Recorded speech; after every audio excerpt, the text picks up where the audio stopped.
Hey guys, very good morning. My name is Mithilesh Singh. So in my previous video, I discussed what is AWS backup service, how can you configure it, and in this video, we'll talk about how can you restore the backup. So let's go into the console. I have already taken backup. So go directly into the vault and click on daily vault. So these backup are available. Okay, one is DynamoDB, EC2, and EBS. Take an example. If you want to restore your virtual machines, what you have to do is you have to click here and then restore it. Once you click on restore, so since the EC2 instances, it create a AMI of it, so it will create a new virtual machine for you once you restore it.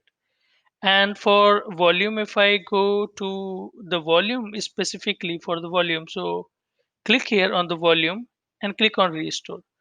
So for the volume, what does it do? It will create a volume. So I'll keep a size of 5 GB and then availability zone where you want to restore it. So A or B, it's up to you, and then restore it. So it will take some time in the restoration.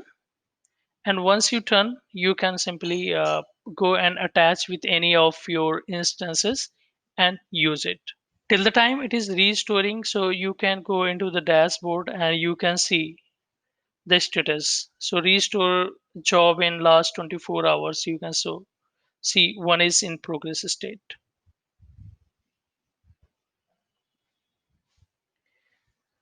So now it's done. You can see it is in completed state. So go into the volume and just refresh. So it is already showing here.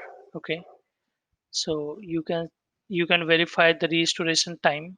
Okay, so since it is restored, what you have to do is you have to simply click on action and attach volume to any of the virtual machine, whatever the available in this particular US East 2-1 region, 2A region. Okay, and then you are done. So your restoration is complete. So guys, That's it for today, and I hope you like this video. Please share with your friend and subscribe my channel. Thanks for watching.